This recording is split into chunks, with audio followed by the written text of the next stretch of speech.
Tulsi Gabbard is dropping bombshells as she is the new director for national intelligence across America. You guys gotta check out this bombshell that she calls an egregious violation of trust. Fox News alert, according to the Washington Times, Kash Patel's FBI opening an investigation into James Comey.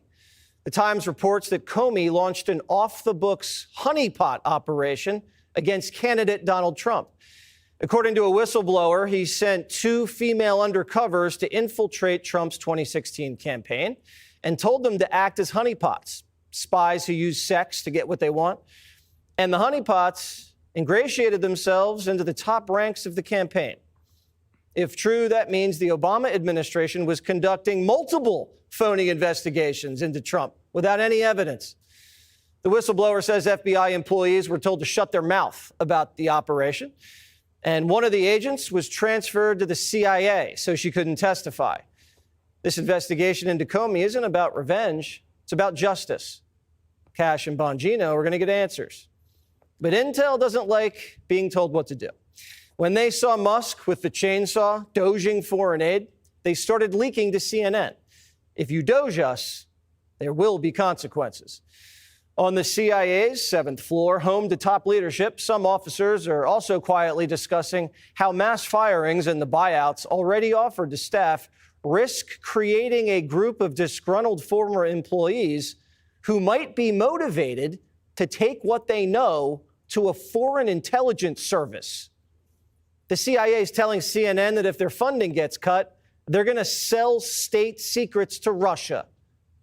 Who the hell hired these Benedict Arnolds?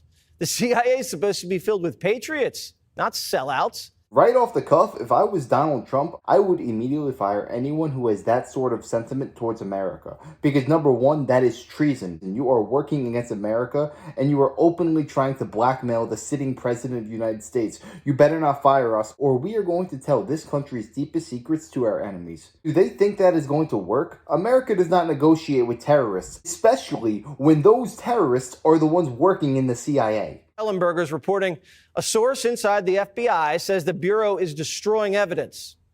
Now we know what their accomplishments were last week. Dear Elon, I wiped the servers cleaner than crooked. We only wish the NSA had shredded their secret sex chats. We told you how Intel officials were using government chat rooms to brag about their fetishes, kinks, and sex changes. Journalist Chris Rufo just uncovered more messages. Viewer warning. Creeps at the NSA were fantasizing about having hermaphrodite babies so they could raise them non-binary. They were also trashing conservatives like Ben Shapiro, calling them effing monsters. And after Pat Robertson died, CIA workers celebrated. Quote, I was always taught never to say anything about the dead unless it's good. He's dead. Good. The NSA was also caught bad-mouthing RFK, but they really don't like Tulsi. They say she's fervently anti-queer, a Russian agent, and in a MAGA cult. This is the deep state the media says is fake. They've been shrouded in bureaucracy forever, and we're shining a light on the infection and cleaning it out. Tulsi Gabbard is the Director of National Intelligence. First of all, congratulations on your confirmation. Thank you, Jesse. It's good to see you again. Good to see you, too. Not so good to see some of these transgender sex chats among the Intel officials. What are we going to do about that? Well, Jesse, what we're going to do has already been done.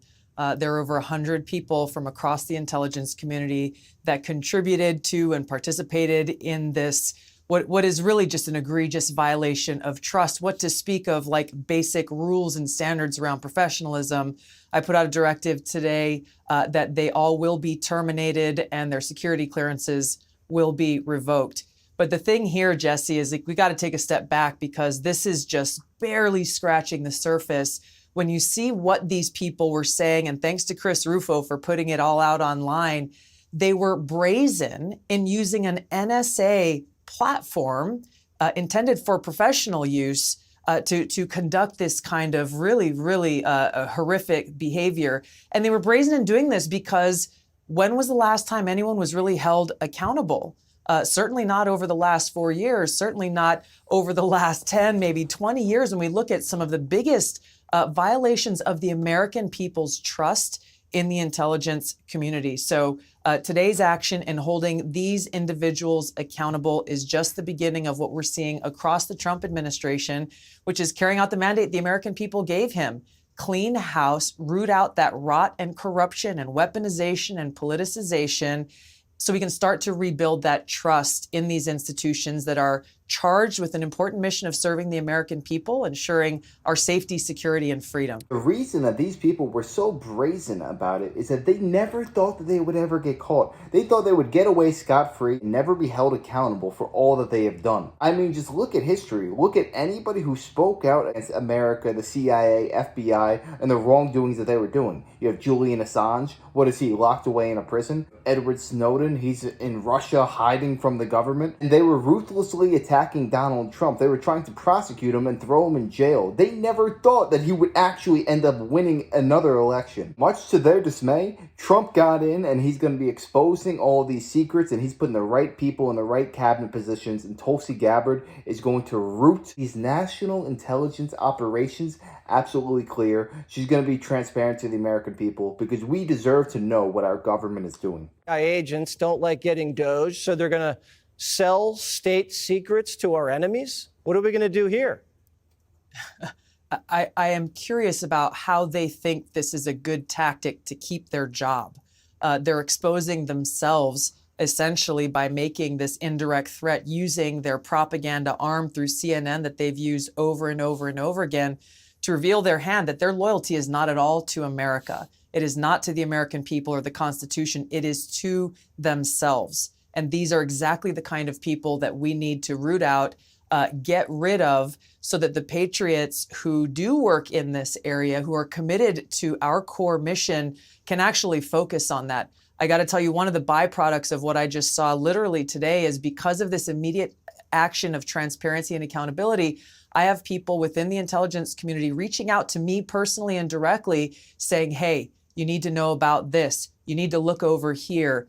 People are stepping forward because they are all on board with the mission to clean house and refocus on our core mission of serving the American people. I love to hear that, that there's a lot of patriots that want to join you in cleaning house.